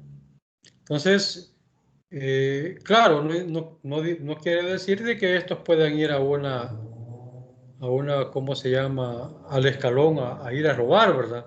O no quiere decir que en el escalón no hayan ladrones. Quizás hay más ladrones que hay abajo, pero es de medirlo, pues. Los procesos, dice, bueno, aquí hay otro indicador, pérdida de enlace de las agencias al centro de cómputo, cuando se va el sistema. ¿Qué pasó ahí, verdad? Porcentaje de agencias con pérdida de enlace diario. Algo está pasando. ¿Qué puede pasar? Bueno, que puede ser provocado. O puede ser que realmente el sistema no funcione porque no tiene ese alcance. Lo que llaman los programadores la banda ancha, ¿verdad? No está, ¿cómo se llama?, dando las condiciones. Procesos. Reportes emitidos al regulador fuera del tiempo establecido. La información oportuna es lo que me va a dar la acción inmediata. Si yo tengo informes demasiado tardados, entonces yo obviamente voy a reaccionar. Como profesionales nos dicen que nosotros debemos de ser proactivos y no reactivos. Entonces tenemos que anticiparnos al evento. El reaccionar a un evento es un indicador de que no estamos trabajando bien. Puede ser que profesionalmente usted sea la persona más idónea en ese puesto, pero hay condiciones sociales, condiciones familiares que le puedan estar afectando. Hay que medir eso, ¿sí? Clientes, dice, reclamo de clientes por consumo no autorizados en tarjeta de crédito. Ya ese es un problema recurrente, ustedes saben que eso se da, aunque hoy en menor condición. Quizás antes se daba porque en el mismo banco se manejaban las tarjetas de crédito. Digo, estaba la unidad de tarjetas de crédito. El banco siempre, digamos, es el receptor de la cobranza, pero la misma superintendencia obligó a estos bancos a que se creara una sociedad aparte, una empresa aparte, para mitigar este tipo de condiciones.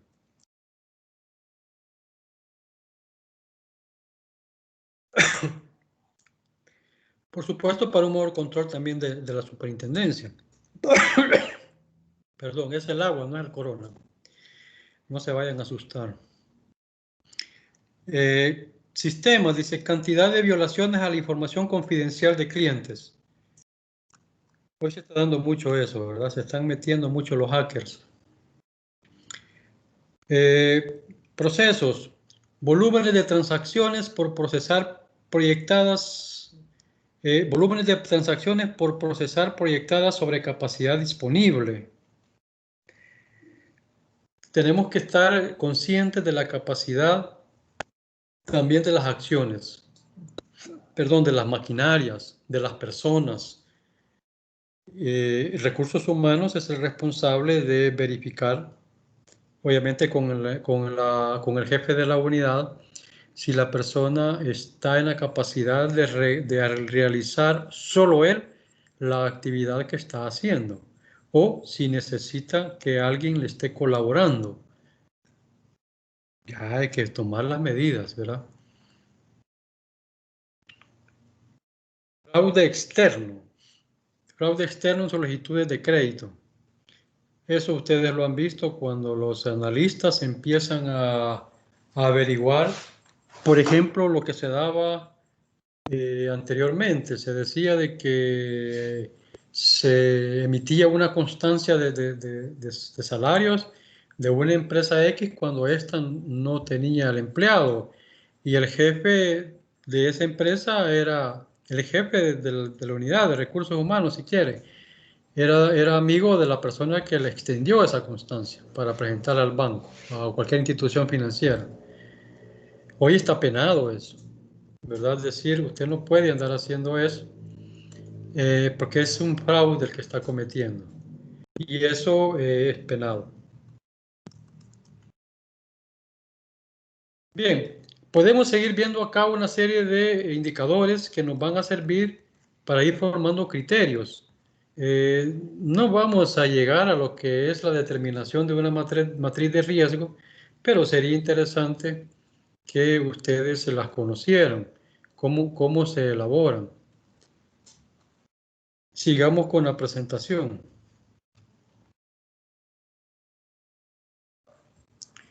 Me avisan si no lo ven, por favor.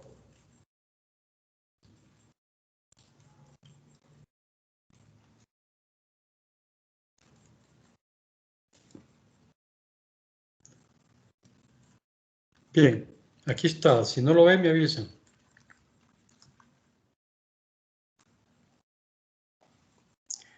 Dependiendo del perfil de riesgo de cada entidad, existen diferentes indicadores que pueden servir para generar alertas tempranas. 3 de ellos, indicadores clave de riesgo, indicadores clave de rendimiento e indicadores clave de control. Los indicadores clave de riesgo son los que cuantifican el perfil de riesgo de la compañía.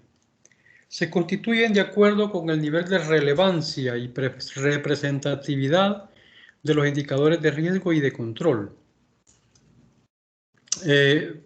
Van a haber situaciones que se dan, pero hay que medir qué tanto eso me afecta el proceso normal de las operaciones. Si no le afecta en mayor cuantía, por ejemplo, pérdida de papel, ¿ya? Por ejemplo, inclusive de tinta. Eso inmediatamente lo puede determinar usted, ¿verdad? Con que no es necesario que lo meta en una matriz, sino que hay que medir cuál es el impacto de eso. Sí, es un impacto porque nos genera un costo, pero obviamente no es de gran magnitud en comparación con todo lo demás. Dice aquí un ejemplo, el volumen de operaciones, rotación de personal, número de veces que cae el sistema, ¿verdad? Que son significativos. Los otros indicadores de clave son rendimiento o volumen, controlan la eficacia, dice, operativa, y activan señales de alerta. Estas variables proporcionan información sobre eventos relacionados con pérdidas de tipo operacional y permiten cuantificar objetivos del desempeño estratégico de la organización. Más simple como ejemplo es los desperdicios en un proceso de producción. ¿Qué tanto se me produce? Resulta de que yo tengo una impresión de cuadernos, pongamos los cuadernos, y yo compro el papel en rollos, y ese rollo cuando yo lo extiendo se me convierten en digamos, la matriz de corte, por decirlo así, ¿va? Donde yo tengo que medir la cantidad de hojas que me van a caber en un tamaño X. Entonces, yo tengo que ver cómo esa hoja del número 12, del número 14 o como usted quiera, me caben en un tamaño de hoja. Acordémonos que no todo el rollo cabe en una mesa, ¿no? Que tienen que ser varios, el mismo rollo, pero puesto en varias capas en un mismo lugar, etcétera, etcétera. Entonces, si yo pongo el número 14 me sale el 100%, pero si pongo el número 12 me va a sobrar. Y eso que me sobra, lo voy a botar o voy a hacer libretitas pequeñas. Ustedes han visto cuadernitos que venden en las librerías o en los súperes, ¿verdad? Que son producto de ese desperdicio, que no se desperdicia, sino que es lo que me sobró o la merma que quedó de la operación de elaborar cuadernos número 12 o 14. Entonces es importante tener ese tipo de cuantificación. Los indicadores claves de control son aquellos que se encargan de medir la efectividad tanto de diseño como de desempeño. El anterior me mide la eficacia y este me mide la efectividad de un control específico. Un deterioro en un indicador puede significar un aumento de la probabilidad de impacto. Por eso es importante que los indicadores estén, digamos, adecuados a lo que estamos haciendo. Porque si calculamos que un porcentaje X está adecuado a lo que se está dando y resulta que ese indicador no era el adecuado para él, entonces puede provocar otro problema más grave. Es importante tener todo esto. Un ejemplo de indicador, dice, se emplean mayormente en los comercios con volúmenes grandes, ¿verdad? Las grandes empresas. De riesgo al personal o de grandes números de clientes. Es decir, una empresa que se especializa en ventas al por menor recolecta los valores de las quejas de los clientes y prevenir un baja en las ventas ocasionadas por una atención al consumidor final pésima. De esta forma se resolverían los problemas antes de que se convierta en una causa mayor.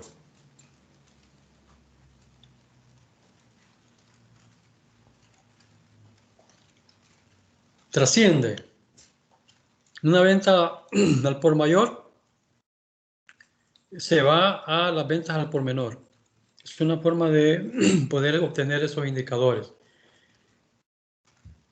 El pollo sello de oro o el pollo de la avícola, ¿cómo que se llama eso? Bueno, ya no me acuerdo, pero la cuestión es que estas empresas como tal se las venden a revendedores, llámese supermercado, llámese tienda, o mercado como tal.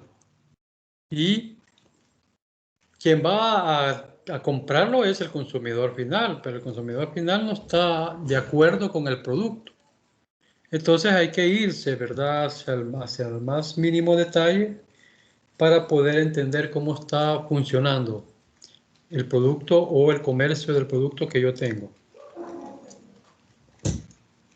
Una planta de producción se aplicaría, por ejemplo, para observar cuántos trabajadores sufren accidentes menores como golpes o moretones en sus días laborales, lo que ayudaría a tomar nuevas medidas de seguridad, etcétera, etcétera. Bueno, aquí podemos ir viendo todos los factores operacionales, haciendo un poco de recapitulación, que son aquellos que van a intermedir dentro del proceso productivo y que de alguna manera me van a generar la optimización del resultado esperado.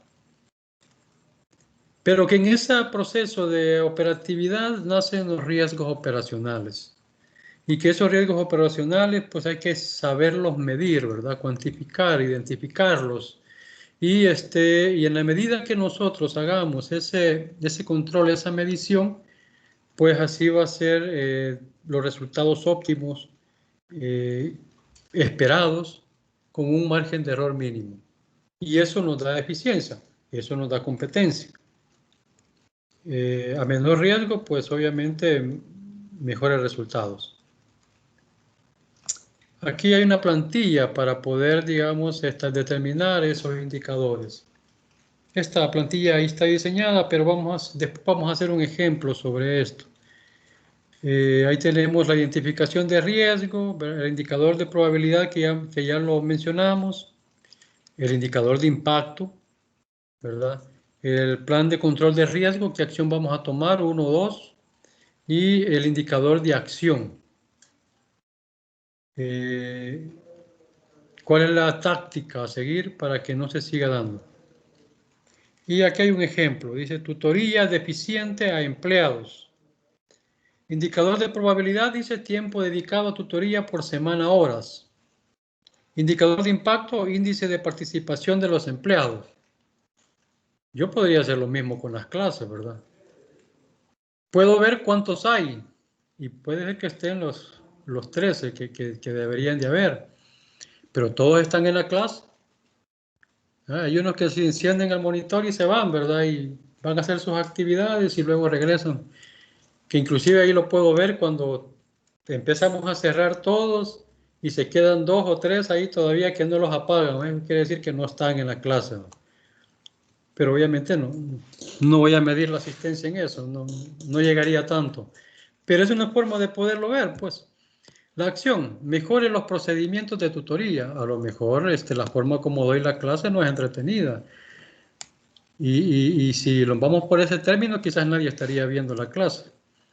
pero lo tienen que ver porque es parte de las evaluaciones que vamos a hacer, etcétera. Yo tendría que hacer una especie de evaluación sobre esta naturaleza. ¿Y cómo voy a obtener yo, digamos, indicadores o insumos? Preguntándoles a ustedes, ¿verdad? Que me respondan a una encuesta que yo voy a hacer, por decir algo. Indicadores de acción, pues capacitación de liderazgo aprobada dice horas. Pues yo también tengo que seguirme capacitando para hacer digamos, hacer mejor mi trabajo y poderme comunicar con ustedes. Esa es una forma de poder hacer análisis. O sea, yo siempre les dije al principio, cuando inclusive hablábamos de los valores y las condiciones del estudiante para llegar a ser competitivo, usted debe de ser una persona científica siempre, dentro de las condiciones que el concepto le permite. ¿Qué es eso?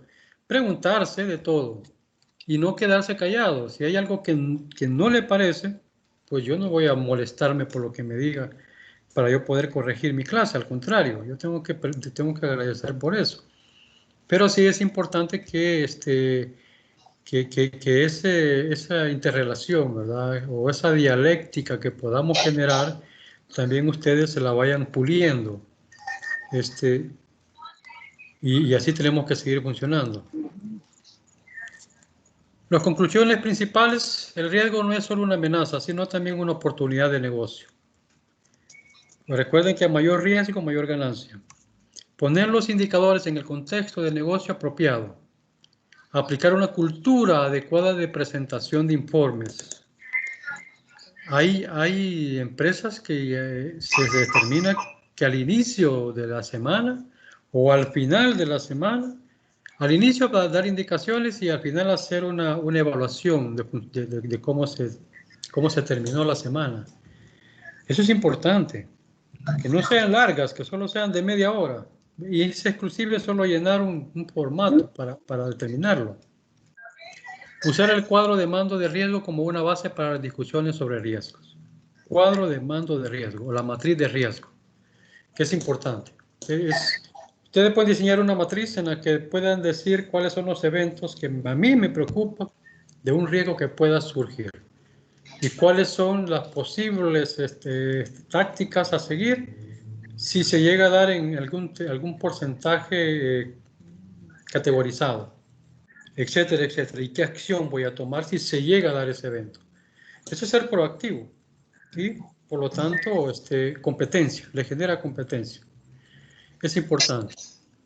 Bien, esto es, digamos, de la parte de los factores operacionales y los riesgos que esto me generan. Ya vimos la evaluación de las partidas y los criterios que deben de tomarse para la evaluación. Hoy el siguiente subtema es la reexpresión de los estados financieros por la inflación. No sé si hay preguntas al respecto hasta ahorita.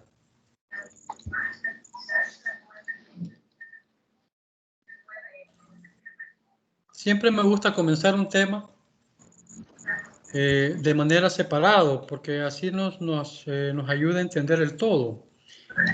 Primero, la inflación es el aumento sostenido y generalizado en los precios de bienes y servicios de una economía a través del tiempo. Esa es una definición. También tenemos que se produce debido a la relación entre la oferta y la demanda de dinero, por lo que ésta puede ser provocada, ya sea por un incremento excesivo de la oferta de dinero o bien por una súbita disminución de la demanda del mismo. Es decir, que se produzca una huida del dinero. Cuando hay crisis, ¿verdad? Que es lo que generalmente se da, o es decir, crisis social. La inflación es un fenómeno que se observa en la economía de un país y está relacionado con el aumento desordenado, que lo subrayé, de los precios de la mayor parte de los bienes y servicios que se comercian en un mercado. Cuando hay acumulación de productos, ¿verdad? Y generan una especulación. Hay existencia, pero los acaparadores, por algún evento que ha sucedido, por ejemplo, un terremoto o ahora la famosa pandemia, que se limitan la libre circulación de los mercados, pues los especuladores acaparan y ellos manejan el precio del mercado. Y esa forma, digamos, que lo hace no solo una persona, sino que varios y que tienen el dominio del mercado, pues generan una inflación. Entonces, todos estos conceptos es que ustedes ya lo conocen, lo han visto en las materias de economía y que no es más que la pérdida de actividad. Para medir la inflación anual se puede comparar el índice de un mes determinado con el índice del mismo mes, pero del año anterior. Este es un ejemplo sencillo, ¿verdad? Que se puede determinar, con la que se puede determinar la inflación. Tenemos que en el 2019 el índice de precios fue de 220. Y en el 2020, o sea, este año, agosto, fue de 200. Lo dividimos, ¿verdad? Lo multiplicamos por 100 y obtenemos un 10%. Quiere decir que del año pasado, del 2019 a agosto de este año, hubo un incremento del 10%. Eso es lo que ya se dio. Podemos proyectarlo y decir que tenemos que disminuirlo. ¿Por qué lo determinamos? Porque a lo mejor eso me indicó la baja rentabilidad de este año. Creo que ahí el centavo. ¿Perdón? Bien, ese es el indicador, ¿verdad? Por ejemplo, este año no vamos a comparar el 2019 con el 2020 por la situación que se generó, pero tenemos que determinar qué tanto me va a afectar ese índice inflacionario, porque esto fue mundial, no fue local. Las causas son variadas: un aumento en oferta monetaria, emisión excesiva del dinero del Banco Central. Nosotros no tenemos ese problema y por eso que el índice de inflación no es tan alto, no llega ni al 1% o 2%. Un aumento del precio de un bien clave, ¿verdad? Como por ejemplo el precio del petróleo, que es el que se ha utilizado siempre. Y que en alguna medida, pues, todo el mundo depende del petróleo. Y baja o aumenta, dependiendo de las circunstancias. A veces es obligado el incremento del precio de venta por querer dañar a otras economías. Parece que es una guerra comercial, como que tiene, por ejemplo, Estados Unidos con China, etcétera. El petróleo, pues, se dio una cuestión política entre el Medio Oriente y que incluía Venezuela. Y en alguna medida, pues, tuvo los efectos esperados porque Venezuela se encuentra en una crisis ahorita. Y parte de lo que incidió fue precisamente los precios del petróleo. No estaba preparada para eso. Una entrada de capitales del sector externo. Aumentará la demanda de bienes, pero si la oferta no se aumenta, probablemente se traduzca en una inflación.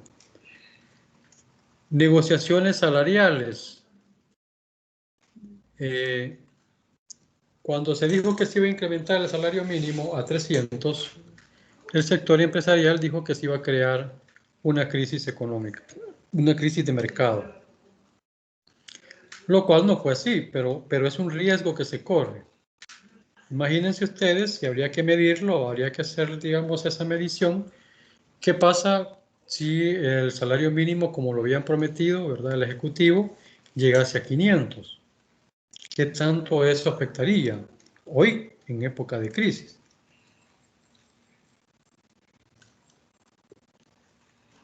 A ojo de buen cubero, pues podríamos decir que no, ¿verdad? La productividad es tan baja que no permitiría. O sea, los incrementos de salario se generan cuando la bonanza productiva se ha ido, digamos, fuera de las expectativas y que me ha rendido buenos resultados y por lo tanto estoy en la capacidad de poder incrementarlos. Pero si se han dado situaciones económicas no adecuadas, ¿verdad? Como la pandemia, repito, no da oportunidad para eso. Los mercados monopólicos y oligopólicos sabemos que son dañinos en toda sociedad y que eso no es conveniente en una empresa que dice trabajar con el libre mercado. Por eso aquí hay una superintendencia de libre mercado. De hecho, fue la que obligó a la Constancia a dividirse en sus empresas. Quedó con los mismos dueños, ¿verdad? Pero ya no son participativos, es decir, el dueño de la Tropical no es el mismo dueño de la Constancia y el mismo de la Constancia no es el mismo dueño de la Coca-Cola y por lo tanto tampoco de la Tropical. Se crearon 3 empresas. Y luego está la Pepsi y hay un montón de bebidas. Acá inclusive hay importación de bebidas. Entonces la parte oligopólica se rompió, pero es lo que había. Y antes era un monopolio. Y la inflación inercial, ¿verdad? Que es la que va a provocar ahorita a nivel mundial por la pandemia. Afectó a los grandes, a los poderosos, obviamente nos va a afectar a todos. Y eso, el poder de adquisición se va a disminuir en todo campo. Hablar de reexpresión es el método que se reconoce que se reconocen por los efectos de la inflación. En los estados financieros básicos y en una partida individual, ¿verdad? Especialmente en la partida. Y más bien, particularmente la partida que nos lleva a los estados financieros en todo su conjunto. La reexpresión de los estados financieros se rige bajo el principio de la inflación. La moneda, que es un instrumento de medida de la contabilidad, carece de estabilidad, y eso a nivel mundial, ya que su poder adquisitivo cambia constantemente. El nivel de precios de los productos internacionales están acorde tal vez no al mercado propiamente, sino que a la especulación. Acuérdense que la mayoría de empresas que cotizan en bolsa de valores provoca este tipo de cambios y eso obliga a que un producto se encarezca o un producto disminuya. No así sus acciones, como no, incluyendo sus acciones, que es lo principal, que puede llevar a quiebra de una empresa. Por tanto, las cifras contenidas en los estados financieros no representan valores absolutos, eso ya lo hablamos, ¿verdad? Históricos reales, acuérdense. Y la información que representan no es la exacta de su situación ni de su productividad. Las diferencias que existen entre las cifras que presentan los estados financieros basados en costos históricos y el valor real son originados por lo menos en los siguientes factores. Pérdida del poder adquisitivo de la moneda. Repito, nosotros no tenemos ese problema porque estamos dolarizados. Pero si quisiéramos llegar al colón, que hoy está cotizado por decreto legislativo a 8.75 por dólar. Si llegaran a poner otra vez el colón, dicen, ¿verdad?, los expertos, que el colón bajaría de valor. Ya no serían 8.75, sino que quizás 10 dólares o más. Por el índice de productividad que tenemos. Recordemos que aquí estamos dolarizados no por lo que producimos, sino por las remesas que vienen del exterior. Y eso nos da cierta fortaleza, pero que no es parte de la productividad propia de un país. Oferta y demanda. Ya lo hemos hablado sobre eso, inclusive ustedes ya lo han visto en materias económicas. La plusvalía de los bienes, pues también genera ese tipo de inflación, ¿verdad? Si queremos hablar de región, El Salvador con respecto a Guatemala, Honduras, Nicaragua y Costa Rica, tenemos podemos distinguir ese valor que tiene cada país. Todo el mundo dice que Costa Rica es uno de los mejores países. ¿Por qué? Porque las condiciones, por ejemplo, laborales son mejores, las condiciones de salud son mejores. Bueno, lo acaba de demostrar Los efectos de la pandemia en Costa Rica pues, fue menos, aunque en Belice fue menor todavía, pero tiene mucho que ver la diferencia entre Belice y Costa Rica es que Costa Rica es eminentemente turístico. A Belice sí es turístico, pero en las partes costeras del Atlántico. Y mucha economía de ella depende de Inglaterra. Entonces son condiciones un poco diferentes, pero que tampoco se pueden desechar que sean totalmente diferentes. Son condiciones diferentes. Pero, ¿se acuerdan del Ceteris Paribus, verdad? De la microeconomía, pongamos variables constantes y midamos en qué condiciones estamos. Y eso, pues, es un análisis económico. La estimación defectuosa de la vida probable de los bienes. Ya eso lo hemos hablado. La pérdida del poder adquisitivo de la moneda es provocada por la inflación, que es el aumento sostenido y generalizado del nivel de precio. En los estados financieros se presentan los renglones monetarios y los no monetarios, que les hablaba al principio, entre los activos y los pasivos. Los monetarios, pues ya sabemos que son efectivos, instrumentos financieros, cuentas por cobrar, impuestos por cobrar, anticipos a proveedores. Es de todo lo que me genera dinero casi inmediato. Inmediato o casi inmediato. Los pasivos monetarios, pues son los préstamos bancarios, los proveedores, sueldos por pagar, impuestos por pagar y anticipos de clientes. En algunas condiciones, por supuesto, los que son anticipos. Un activo monetario provoca pérdida por los efectos de la inflación. Pierde poder adquisitivo. Mis recursos no valen lo que tienen que valer. Pero un pasivo monetario provoca ganancias para los efectos de inflación. Como mis activos valen menos, ¿ya? Mis pasivos tienden a adquirir un valor mayor. Por el mismo efecto de la dinámica de compra-venta en toda esa cadena de actividades. Diferencia entre activos monetarios y pasivos monetarios. Dice larga o activa cuando los activos monetarios son mayores a los pasivos, que genera pérdida neta por inflación. Corta o pasiva cuando los activos son menores que los pasivos monetarios, genera pérdida neta cuando son menores, genera ganancia neta por inflación. Y nivelada cuando son iguales. Los activos y pasivos monetarios en moneda extranjera se incluyen como parte de la posición monetaria, convirtiéndose en moneda nacional. Digamos, es ya términos muy económicos que solamente era para tener una idea de cuál es el comportamiento de la inflación de acuerdo a lo que se refleja en los estados financieros. Los activos no monetarios, tenemos los inventarios, los inmuebles, la maquinaria, los intangibles y las inversiones permanentes en acciones. Anticipo a proveedores, son aquellos que no se pueden convertir tan líquidos a corto plazo. No disponemos de ellos de manera inmediata. En los pasivos, por las provisiones que reflejan compromiso de pago en especie o el valor de mercado. Anticipo de clientes, ¿verdad? Y en el capital contable tenemos todos los conceptos de los renglones del patrimonio. Todas las partidas no monetarias deberán expresarse en unidades de poder adquisitivo a la fecha de cierre del balance. Eso, por el principio del valor económico, nosotros sabemos que así tiene que ser.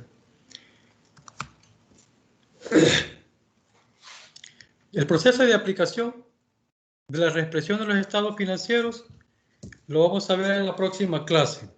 Lo que sí quiero que quizás a nivel de conclusión de todo esto, es que ya estamos acá. Es que para poder hacer un análisis, no es solo, como decía, no solo la simple división o el simple cociente de una división, sino el análisis, pero además de los elementos que me conforman esos cocientes, deben de ser los más adecuados para que me dé un resultado óptimo o un resultado, digamos, satisfactorio, para que podamos trabajar sobre eso.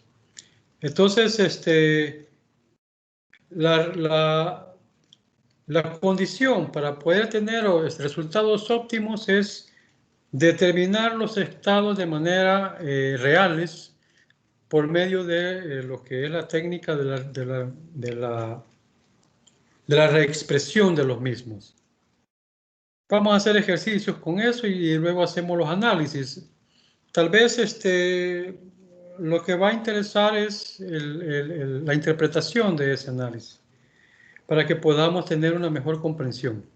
Ya nos estamos acercando a los ejercicios, pero sí necesito, bueno, es parte inclusive del programa de estudio que necesito planteárselo a ustedes y que pues tratar también de explicárselos de la forma que podamos comprenderlo entre todos. Recordemos que tenemos deficiencias a veces de conceptos que propiamente lo manejan los economistas o los expertos en finanzas. Ya, o sea, ya aspectos muy técnicos que hay que tratar de interpretarlos y darles un mejor entendimiento.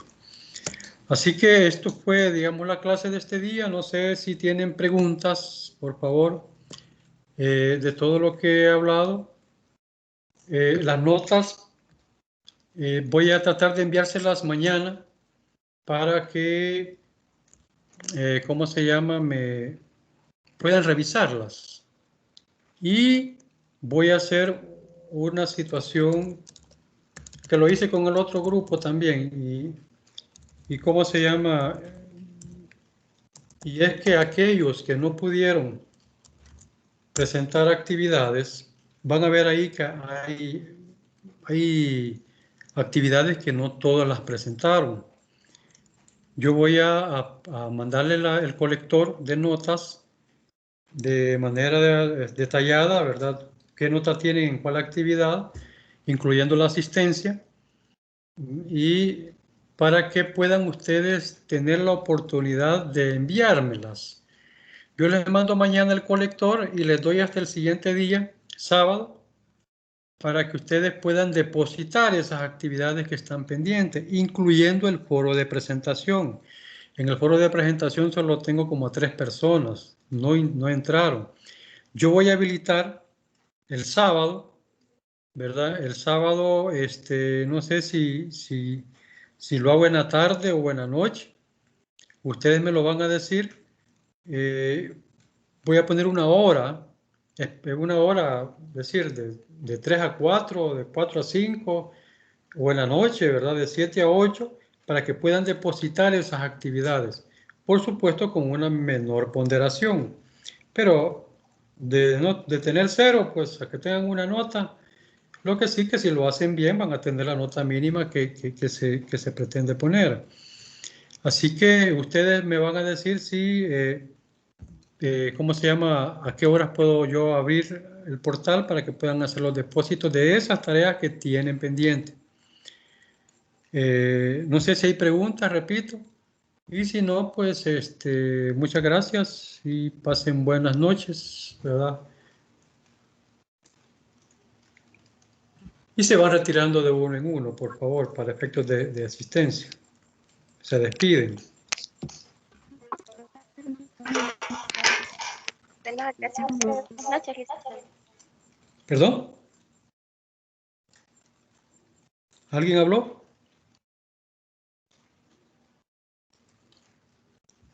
Buenas Hola. noches. ¿Perdón?